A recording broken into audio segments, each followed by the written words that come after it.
बच्चों का हम लोगों ने पढ़ा था कि इनकम टैक्स क्या होता है, मतलब टैक्स क्या होता है। उसमें हम लोगों ने देखा था डायरेक्ट टैक्स क्या होता है, इनडायरेक्ट टैक्स क्या होता है, डायरेक्ट टैक्स के फीचर क्या हैं, इनडायरेक्ट टैक्स के फीचर क्या हैं, गवर्नमेंट क्यों टैक्स लगाती है, एटसेट्रा वगैरह। टैक्स लगाने के ऑब्जेक्ट से लेके सारी चीज़ों हम लोगों ने पढ़ा। आइए थोड़ा संक्षिप्त में जो है हिस्ट्री पढ़ लेते हैं कि टैक्स की शुरुआत कब से हुई। इस पर भी MCQs क्वेश्चन बनते हैं। MCQs तो कहीं से भी बन जाता है, इसलिए सब कुछ पढ़ना आवश्यक होता है। तो आइए आज की क्लास शुरू करते हैं। Brief history of income tax in India. Bharat में सबसे पहले टैक्स लगाया sir James Wilson. Sir James Wilson जो है ब्रिटिश इंडिया का फर्स्ट फिनेंस मिनिस्टर था और उसने जो है 1860 में जो है टैक्स लगाया। 1857 जानते हैं कि भारत के इतिहास में बहुत ही महत्वपूर्ण क्षण था। अगर सभी लोग संगठित होकर के लड़े होते उत्तर से दक्षिण तक, पूरब से पश्चिम तक, तो शायद भारत उसी समय आज़ाद हो गया होता और पूरे भारत में अंग्रेजों का कब्जा नहीं हुआ होता और 40 लाख ट्रिलियन डॉलर जो है वो हमारे देश से लूट के नहीं ले जा पाते। लेकिन 1857 की जो क्रांति हुई उसको जो है इतिहासकारों ने जो है मिलिट्री क्रांति कहा और उसको स्वाधीनता की क्रांति नहीं कहा। फिलहाल में अब 1857 की क्रांति हुई तो अंग्रेजों ने क्या किया, जगह जगह क्रांति हुई उसको दबा दिया और पूरे देश पे कब्जा कर लिया। यानी 1857 से पहले वो दूसरे के कंधे पे बंदूक रख के चलाते थे, यानी कि राजा रहते थे लेकिन पीछे से वो उनको निर्देश देते थे, जिनको गुलामी बना लिए थे उनको भी, और कुछ स्वतंत्र भी थे। लेकिन 1857 की जब क्रांति हो गई तो उनको मौका मिल गया और उनको सत्ता से हटा करके और सीधे सत्ता का नियंत्रण जो है ईस्ट इंडिया कंपनी से निकल के ब्रिटिश साम्राज्य के अंतर्गत आ गया। उसके पहले 1857 के पहले ईस्ट इंडिया कंपनी ही राज करती थी देश में, मतलब अलग अलग राज्यों में। लेकिन जब 1857 की क्रांति हो गई तो ये कहाँ चला गया, ब्रिटिश सत्ता के हाथ में चला गया। तो जब ब्रिटिश सत्ता के हाथ में गया तो उसने कहा कि इन लोगों ने ही नुकसान किया है, इनके वजह से जो है, इन्हीं लोगों के वजह से इतने ज़्यादा अंग्रेजों का नुकसान हुआ है, तो इनकी भरपाई भी इन्हीं से किया जाए। इसके लिए जो है अंग्रेजी सरकार ने सर जेम्स विल्सन को जो है इंडिया भेजा और कहा जाइए स्टडी करिए और इनसे टैक्स वसूल करके और जो भी क्रांति हुआ था, रिवॉल्यूशन हुआ था, उसका जो खर्चा है उसकी भरपाई करिए। ऐसा नहीं है कि टैक्स जो है नहीं लगता था। जो अभी टैक्स का स्वरूप है व्यवस्थित रूप से पूरे इंडिया में, पहले के भी तो राजा महाराजा टैक्स लेते होंगे, तभी तो अपने राज्य का खर्चा चलाते होंगे, है ना। मान लीजिए वो डायरेक्ट तो अपने कार्य करते नहीं होंगे, जमींदारों से जो है उस समय भी टैक्स लेते थे। लेकिन जो पूरे इंडिया पर, चूंकि पूरे इंडिया पर अंग्रेजों का राज हो गया और एक व्यवस्थित तरीके से टैक्स लेने की परंपरा जो है ये किसने डाला, सर जेम्स विल्सन। तो आपसे पूछेगा कि टैक्स सबसे पहले किसने लगाया, तो क्या उत्तर होगा, सर जेम्स विल्सन। क्या उत्तर होगा, सर जेम्स विल्सन होगा। अच्छा, किस वर्ष में भारत में पहली बार टैक्स लगा, 1860। कब लगा, 1860, है ना। अच्छा, किस लिए लगाया गया, तो 1857 में जो क्रांति हुई थी उस क्रांति से जो है, उस क्रांति का जो नुकसान हुआ था अंग्रेज, उसकी भरपाई करने के लिए जो है उन्होंने क्या किया, इंडिया पे टैक्स लगाया। तो इससे 3 MCQ बन सकता है। पहला कब, किसने लगाया, सर जेम्स विल्सन। किसने लगाया, सर जेम्स विल्सन। कब लगा, 1860 में। और किस लिए लगा, क्योंकि 1857 का जो मिलिट्री रिवॉल्यूशन हुआ था, क्रांति हुई थी, उसको दबाने में अंग्रेजों को जो खर्च करना पड़ा था, जो नुकसान हुआ था, उस नुकसान की भरपाई करने के लिए किया। ठीक है, तो ये 3 क्वेश्चन आपका तैयार हो गया। अब जो उन्होंने उस समय जो फ्रीडम मूवमेंट हुआ था उसकी भरपाई करने के लिए किया, it was introduce as a temporary revenue measure only of 5 year. वो शुरुआत में आया, ठीक है, स्टडी किया, 1 साल भर स्टडी किया, 1860 में लगा दिया और 5 वर्षों तक के लिए उसने टेम्पोररी बेसिस पे लगाया। पहले इफेक्ट देखा जाता है ना। मान लो पता ही चला कि एक क्रांति से निकले तब तक आके हैवी टैक्स झोंक दिया, बस आम जनता भी क्या हो गई, नाराज हो गई। ठीक है, उस समय आम जनता का सहयोग नहीं मिला था। ये बात सही है कि राजा महाराजा ही लड़े थे, अगर आम जनता भी गांव गांव क्रांति की होती तो अंग्रेज जो है भाग गए होते। लेकिन अपने वहाँ क्या है, लोगों को केवल देश भाड़ में जाए, अपने रोटी से मतलब है। हमारा समाज कितना भी विकृत हो जाए, अगर कोई हमारे पड़ोसी का घर लूट रहा है तो लूटे, मेरा तो बचा हुआ है ना। इस मानसिकता के लोग हमारे देश में पाए जाते हैं और उसी की वजह से हम हजारों वर्षों से गुलाम रहे। और फिर भविष्य क्या होगा भगवान मालिक। तो उसके बाद दूसरा जो है टैक्स में जो परिवर्तन हुआ, the separate income tax act was pass in year 1886। दूसरा बार जो पास हुआ कब हुआ, 1886 ईस्वी में हुआ था, जो कब तक चला, 1917। फिर नया एक इनकम टैक्स आया 1918 में। मैं बहुत डीपली नहीं जा रहा कि किस एक्ट में जो है क्या चीजें थी और उसमें जो है क्या चेंजेस हुए या क्या आवश्यकता महसूस हुई जिसकी वजह से दूसरा एक्ट आया। उतना काम की इससे पढ़ने की आपको जरूरत नहीं है, इसीलिए बस टू द पॉइंट। फिर कह रहा था income tax act 1918 was replaced by another new act which was pass in the year 1922। इसके बाद 1918 को रिप्लेस किसने कर दिया, 1922। ठीक है बच्चों। 1922 act was remain in force up to assessment year 1961-62। यानी कि जो 1922 में अंग्रेजों ने इनकम टैक्स का रूल बनाया, इनकम टैक्स लगाया, यही एक्ट जो है कब तक चलता रहा, आजादी के बाद तक। 1961 तक हम आजाद हो गए थे ना, संदेह नहीं ना है। कब हुए थे, 1947 में। और 1960 तक जो है यही एक्ट चलता रहा। सरकार अंग्रेजों के ही जैसे टैक्स वसूलती रही। फिर 1960 में जो है नया एक्ट आया। आगे बढ़ते हैं, देखते हैं। अब ये पूरा लॉ कमीशन वगैरह बना कैसे, चूंकि समय लगा, ठीक है। और फिर आया, ये आप पढ़ सकते हैं, ठीक है, कि कब किस सन में कौन सा कमीशन बना वगैरह वगैरह। इतना डीपली जाके आपसे नहीं पूछेगा। अंतोगत्वा जो है 1961 में हमारा जो वर्तमान में इनकम टैक्स एक्ट है वो 1961 में लागू हुआ। और समय समय पे उसमें आवश्यकता अनुसार क्या होता रहता है, चेंजेस होता रहता है। तो अब हम लोग बेसिकली पढ़ने वाले हैं income tax act 1961 and income tax rule 1962। ठीक है ना, इनकम टैक्स एक्ट 1961। अब आपसे पूछेगा कि इनकम टैक्स एक्ट क्या है, तो आप बताएंगे इनकम टैक्स एक्ट 1961। और अगर पूछेगा रूल तो क्या बताओगे, 1962। ठीक है बच्चों। अब कोई भी जब लॉ होता है, कोई भी होता है, सबसे पहले अपना परिचय देता है ना। वैसे ही जो है इनकम टैक्स एक्ट भी जो है अपना सबसे पहले क्या देगा, परिचय देगा। यानी हम लोग को पढ़ना है short title, extent and commencement.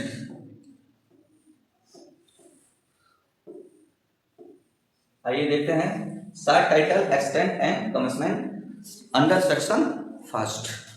ठीक है। एक्सटेंट कहता है it's extent whole of India include Jammu and Kashmir. ठीक है, यानी कि इनकम टैक्स एक्ट लागू कहाँ होता है, पूरे इंडिया में, इंक्लूड जम्मू एंड कश्मीर। अब तो 2019 में जो है 5 अगस्त 2019 को धारा 370 हट गया, तो भारत के अब सारे कानून वहां पे लागू हो रहे हैं। नहीं तो उसके पहले जो है कश्मीर का अलग संविधान हुआ करता था और पूरे भारत का अलग संविधान हुआ करता था। केवल जो है भारत सरकार विदेश नीति और जो है ये इनकम टैक्स वहां अप्लाई होता था, बाकी नियम कश्मीर का अलग था, उनका झंडा भी अलग था, तो वो अलग बात है। तो ये पूरे कब से लागू होगा, तो 1 अप्रैल 1962।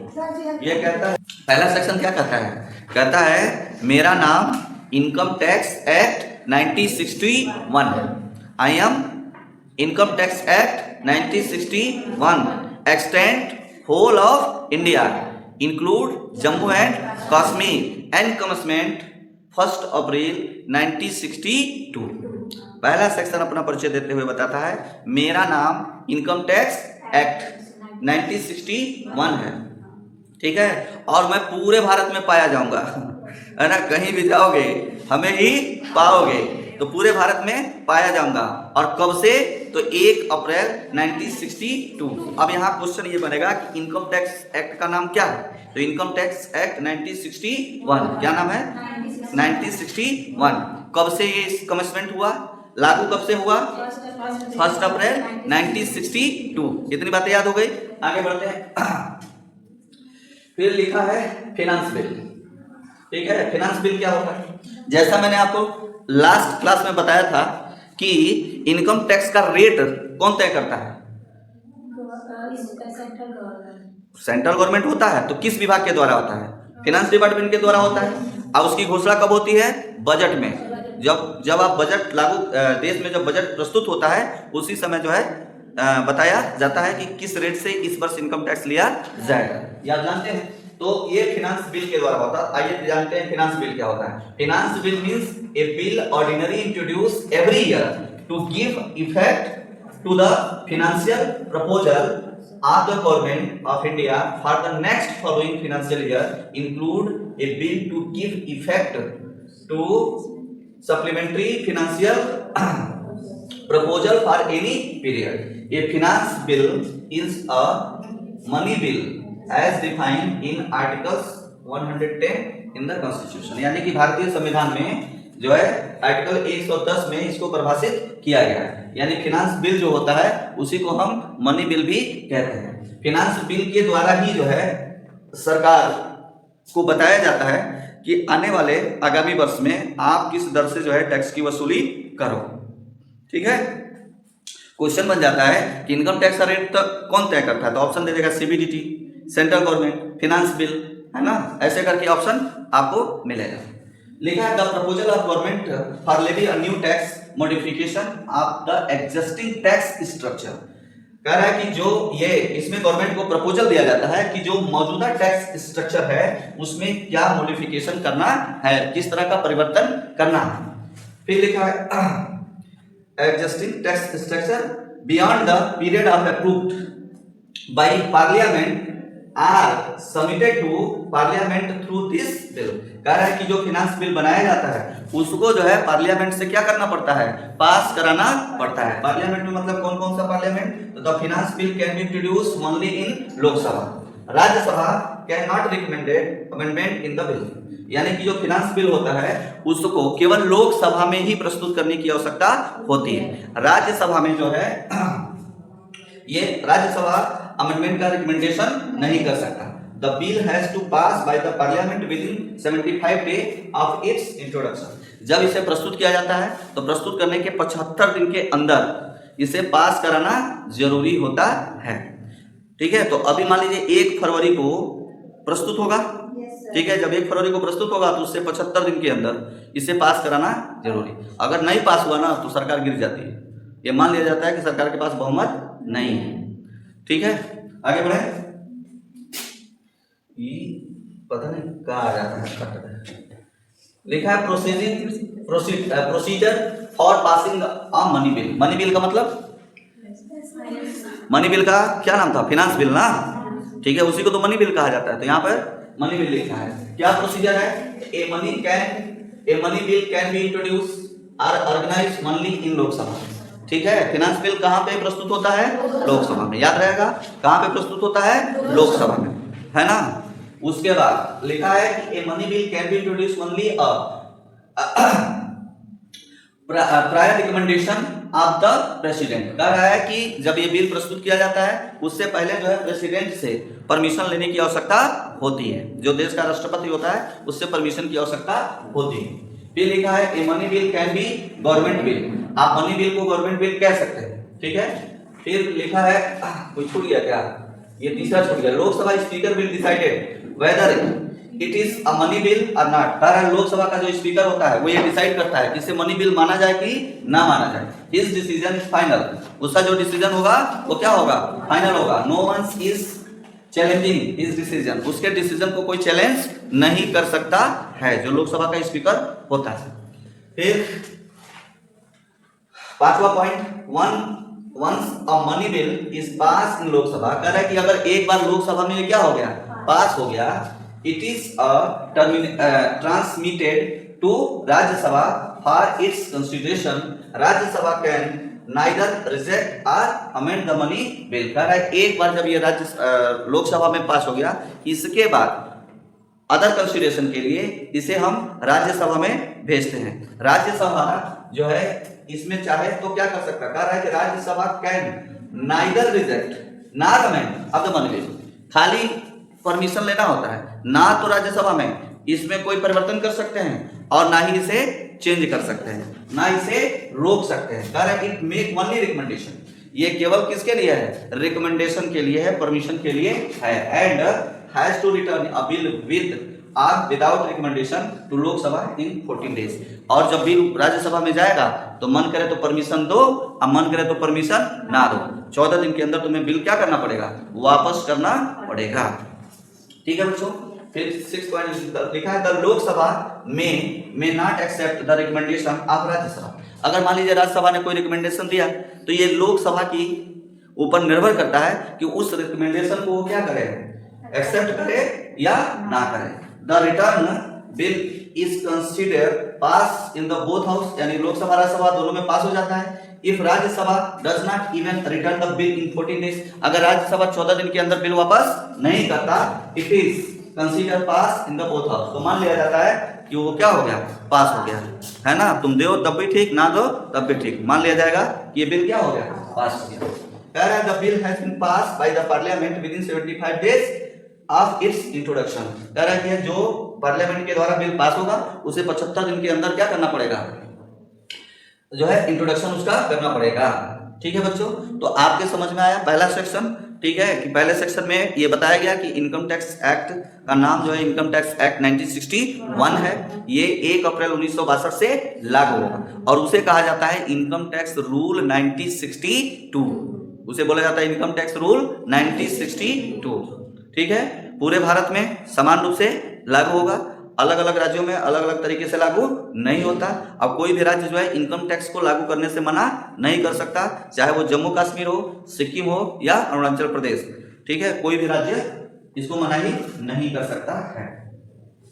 अब बच्चों कोई भी जब लॉ पढ़ते हो, कोई भी लॉ पढ़ते हो तो उस लॉ में जो बातें कही गई हैं, जिन शब्दों का प्रयोग किया गया है, उन शब्द का क्या मतलब होता है, ये सबसे पहले पढ़ा जाता है। कि अब मान लीजिए अलग अलग सब्जेक्ट है ना, अलग अलग लोग हैं, अलग अलग तरीके का समाज है और अलग अलग शब्द भी हैं, तो इनकम टैक्स में उस शब्द का क्या मतलब है? ठीक है, इसके लिए हमें डेफिनेशन पढ़नी होती है, तब जाकर के हम इनकम टैक्स को पढ़ सकते हैं। अब जब डेफिनेशन हम पढ़ेंगे तो उसमें देखेंगे कि अलग अलग शब्दों की क्या डेफिनेशन है।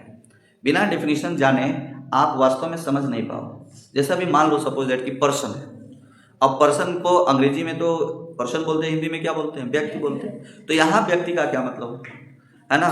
आप इकोनॉमिक्स में रेसिडेंशियल स्टेटस पढ़ते हो, वहाँ पर कुछ दूसरा मतलब है, यहाँ पर रेसिडेंशियल स्टेटस का कुछ अलग मतलब है। जैसा मैंने आपको पिछले क्लास में पढ़ाया था कि जो टैक्स इम्पोज होता है वो रेसिडेंशियल स्टेटस के आधार पर होता है, यानी कि निवासी हैं, अनिवासी हैं, कैसे हैं, उसी के हिसाब से किससे ज़्यादा टैक्स लेना है, किससे कम टैक्स लेना है, ये निर्भर करता है किस पे? रेसिडेंशियल स्टेटस पे, जैसा मैंने कल आपको बताया था। तो हमें डेफिनेशन पढ़नी है। अब ये डेफिनेशन होता है ना बच्चों, ये दो तरह का डेफिनेशन होता है। एक होता है इंक्लूसिव डेफिनेशन और एक होता है एक्सक्लूसिव डेफिनेशन। कोई भी जब लॉ बनता है तो आमतौर पे इन दोनों डेफिनेशन को सभी लॉ में सम्मिलित किया जाता है। इंक्लूसिव डेफिनेशन इसलिए रखा जाता है क्योंकि मान लो फ्यूचर में कुछ ऐसी बातें आ जाए जो अभी वर्तमान में नहीं है। जैसे मान लीजिए क्या 2005 में भारत सरकार को ये पता होगा कि कोई यूट्यूब नामक वस्तु भी आएगी और लोग उससे पैसा कमा के करोड़पति हो जाएंगे? नहीं पता था ना, क्यों? तो लेकिन अब क्या होगा, इनकम के नया स्रोत खुल गया कि आप फेसबुक पे नाचिए, है ना, इंस्टाग्राम पे जो है रील बनाइए और उससे भी पैसे आप कमा सकते हैं। आप अपने घर के अंदर है ना बैगन का भरता बना रहे हैं तो उससे भी पैसा कमा सकते हैं, है ना। तो ऐसा तो कोई अंदाजा नहीं था, तो इसीलिए जो डेफिनेशन रखी जाती है वो इंक्लूसिव डेफिनेशन भी रखी जाती है। ठीक है, जैसे पता चलेगा कि ये चीज आ गया तो बस वो लॉ में क्या करना है, खट से जोड़ दिया जाता है। इंक्लूसिव हो गया। एक्सक्लूसिव क्या होता है? एक्सक्लूसिव जो होता है जिसको डिफाइन करना पड़ता है कि इसका क्या मतलब है। जैसे अगर हम बोलते हैं कि मान लीजिए संजना है, ठीक है, तो संजना मतलब क्या है? क्या राज पिक्चर वाली, भूतिया वाली, या फिर जो है वर्तमान में जो संजना है बीकॉम फोर्थ सेमेस्टर की जो संजना, कौन सी संजना, तो वो कोर्ट के द्वारा पहले लॉ में बता दिया जाता है कि इट मीन्स, ठीक है ना, यानी कि जो लिखा गया है, जैसे मान लीजिए संजना को डिफाइन करना तो संजना मीन्स हो गया।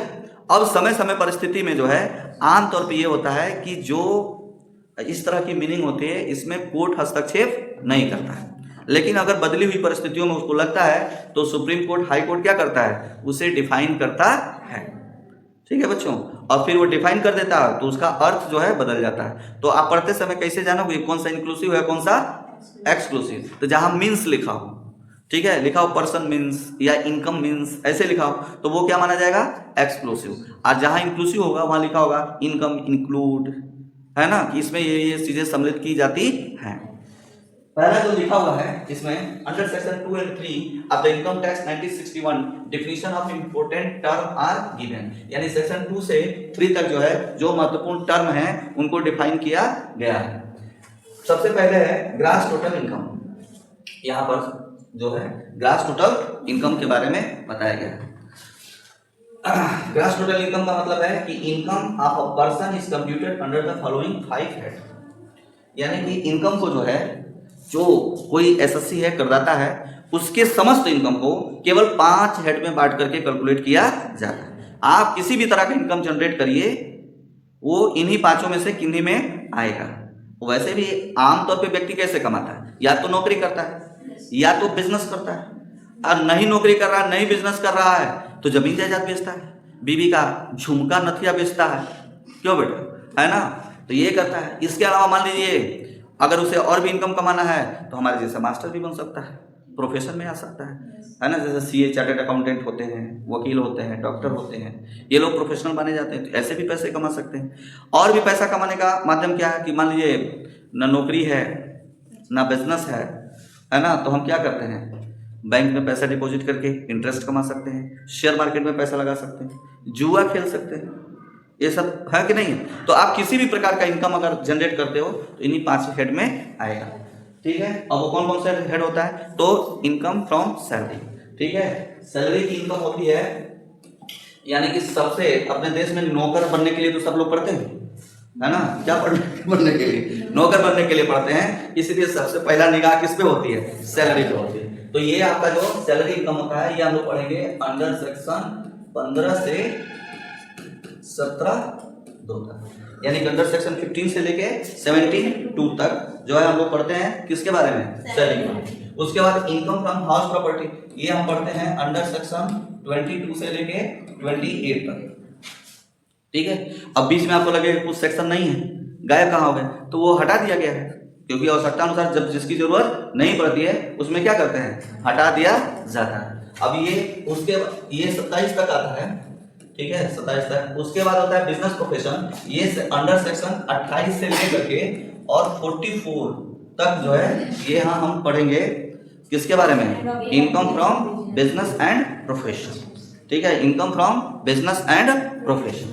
उसके बाद सेक्शन 45 से लेकर के और 54 तक हम लोग जो है अंडर सेक्शन 45 से लेके और 54 तक क्या पढ़ते हैं, कैपिटल गेन। और उसके बाद 55 से शुरू होता है और आगे तक कई सेक्शन हैं जिसमें हम लोग जो है इनकम फ्रॉम अदर सोर्सेज के बारे में पढ़ते हैं। तो कुल इनकम को कितने भागों में बांटा जाता है, 5 भागों में बांटा जाता है ना। यानी कि सेक्शन 14 जो है हमको ये बताता है कि इनकम का कंप्यूटेशन किस हेड में होगा। तो 5 हेड होते हैं, कौन कौन से हेड होते हैं, income from salary, income from house property, income from business and profession, income from capital gain और इनकम फ्रॉम अदर सोर्सेज। अब ये 5 हेड के कोई हो सकता है ऐसा पर्सन जिसके पास 5 हेड की इनकम हो है। मान लीजिए विश्वविद्यालय में प्रोफेसर है, 2 घंटा पढ़ाना है, उसके बाद दुकान किया हुआ है, फिर जाके दुकान पे बैठ जाता है कुछ देर, वहां से दुकान में बैठे बैठे जो है शेयर मार्केट में पैसा लगा लेता है, कॉमर्स का टीचर होगा, क्यों, तो बिजनेस भी कर लिया, वहीं से बैठे बैठे जो है प्रॉपर्टी डीलिंग भी कर रहा है, जमीन जायदाद बेच के भी इनकम कमा रहा है ना। कुछ उसके पास पुराने गोल्ड हो सकते हैं, है ना, वो इस तरह का इन्वेस्टमेंट किया हो, जमीन जायदाद हो सकता है, खुद का पर्सनल उसको भी बेच सकता है। और जो है तो कई हेड के इनकम हो गए कि नहीं हो गए, बीच बीच में शायरी भी बोल देता होगा, यूट्यूब पे डाल देता होगा और वहां से भी पैसे आ रहे होंगे। तो एक व्यक्ति के कई सारे इनकम के स्रोत भी हो सकते हैं। हो सकता है किसी के पास केवल एक ही सोर्स हो, अगर वो नौकरी करता है तो नौकरी कर रहा है, बाकी कोई सोर्स नहीं है। हो सकता है कि किसी के पास एक से ज़्यादा सोर्स हो, यानी कि उसके पास नौकरी है, फिर शहर में मकान है और उस मकान को वो क्या किया है, किराए पर उठाया है। तो इनकम फ्रॉम हाउस प्रॉपर्टी भी हो सकता है और सैलरी इनकम भी हो सकता है। ग्रास टोटल इनकम का मतलब होता है सबको इकट्ठा कर दीजिए, है ना। क्या करना है, पांचों हेड के इनकम को एकत्रित कर लेंगे तो उसे हम क्या कहेंगे, ग्रास टोटल इनकम। लिखा है aggregate income under these head is term as gross total income. In other words, gross total income means total income derived from the above 5 source before making any deduction under section 80C to 80U। यानी कि एक definition हम ये दे सकते हैं कि gross total income उस income को कहा जाता है जिसमें से अभी किसी भी प्रकार का कोई डिडक्शन नहीं घटाया गया है। यानी कि अंडर सेक्शन 80C से लेकर के और 80U तक की जितनी कटौतियां दी गई हैं उन्हें अगर घटाया नहीं गया है और पांचों हेड के इनकम को आपने जोड़ लिया तो उसे हम क्या बोलेंगे, ग्रास टोटल इनकम। अब नेट इनकम की बात की जाए तो नेट इनकम में क्या होगा, 80C से 80U तक की जो कटौतियां हैं उनको आप हटा दीजिए तो फिर आपको मिल जाएगा नेट इनकम। ठीक है, तो आइए अगला टॉपिक है टोटल इनकम या नेट इनकम जिसको हम कह सकते हैं। Total income means the amount of income left after making deduction under section 80C to 80U from the gross total income। कह रहा है ग्रास टोटल इनकम में से 80C से लेके 80U तक की कटौतियों को घटा दीजिए। घटा दिया, अब उसके बाद जो बचेगा उसे क्या कहेंगे, टोटल इनकम। ठीक है बच्चों, the amount arrive to round up to the nearest multiple in the 10 rupees. और फिर जो आता है उसे 10 रुपए के नियरेस्ट में हम क्या करते हैं, राउंड ऑफ कर देते हैं। तो ये भी एमसीक्यू बन जाता है कि 100 रुपए के नियरेस्ट में होता है कि 10 रुपए के नियरेस्ट में होता है, किसमें राउंड ऑफ किया जाता है। ठीक है बच्चों, आइए दोनों में अंतर देख लेते हैं, difference between grass total income and total income. कह रहा है कि पांचों हेड के इनकम को क्या कर दीजिए, इकट्ठा कर दीजिए, जोड़ दीजिए तो उसे क्या कहेंगे, ग्रास टोटल इनकम। यानी कि aggregate to various head of income is called gross total income. और इसी ग्रास टोटल इनकम में से 80C से लेके 80U तक की कटौतियों को घटा देंगे तो मिल जाएगा नेट इनकम या total income.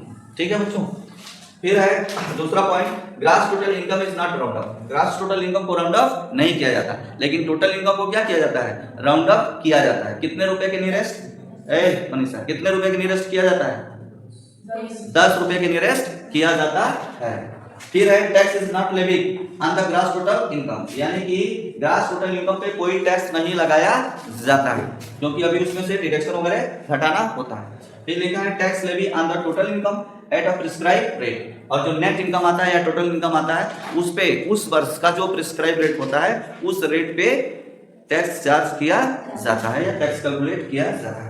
Grass total income is not less then the total income. कह रहा है ग्रास टोटल इनकम कभी भी टोटल इनकम से कम नहीं हो सकता, लेकिन टोटल इनकम जो है ग्रास टोटल इनकम से कम हो सकता है। क्योंकि मान लो अभी कटौती घटाना है, ग्रास टोटल इनकम में से ही तो डिडक्शन घटता है, कटौती घटती है। तो अगर किसी को कोई कटौती है, जैसे मान लो 80C में किसी ने क्लेम किया कि हमने LIC कराया है, तो जितना LIC का प्रीमियम वो भरता है प्रतिवर्ष उतना का डिडक्शन दिया जाता है। उसमें एक लिमिट होती है, मैक्सिमम लिमिट होता है, उसको ध्यान में रख करके क्या करते हैं, घटा देते हैं। तो मान लो घटाया, किसमें से घटाया, किसमें से आपने घटाया, आपने घटाया ग्रास टोटल, इसमें से डिडक्शन को घटाया ना। ठीक है, तो इसीलिए लिखा है कि gross total income is not less than total income but total income can be equal or gross total or less than gross total. यानी उसके बराबर भी हो सकता है और उससे कम भी हो सकता है। कब बराबर होगा अंजलि, जब कोई डिडक्शन नहीं होगा। ठीक है, और जब डिडक्शन होगा तो क्या होगा, ग्रास टोटल इनकम से टोटल इनकम कम हो जाएगा। नेक्स्ट है बच्चों, agriculture income is not included in grass total income. जो एग्रीकल्चर इनकम होता है वो ग्रास टोटल इनकम में सम्मिलित नहीं होता, लेकिन if agriculture income exceed 5000 it is included in the total income of individual HUF determined to tax payable by SSC। अभी जब इसको आगे हम लोग पढ़ेंगे एग्रीकल्चर इनकम, तब हम आपको इसकी विस्तृत बातें बताएंगे कि किन कंडीशन में जो है एग्रीकल्चर इनकम को सम्मिलित किया जाता है। आमतौर पे एग्रीकल्चर इनकम क्या होता है, एग्जेम्प्ट माना जाता है। ठीक है बच्चों, तो ये बातें आपके समझ में आ गई। तो अभी के लिए इतना ही, ठीक है, फिर बाद में हम लोग पढ़ते हैं।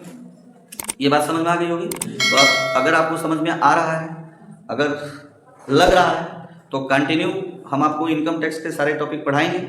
इसलिए आप क्या करिए, चैनल को सब्सक्राइब कर लीजिए ताकि आपको जो है वीडियो अपलोड होते ही इसकी सूचना मिल जाए और आप उसे पढ़ पाएँ। अभी हम लोग जो है थ्योरी पढ़ रहे हैं, फिर इसके बेसिस पे जो MCQ होगा उसको भी पढ़ा जाएगा। तो क्या करिए, चैनल को सब्सक्राइब कीजिए। धन्यवाद।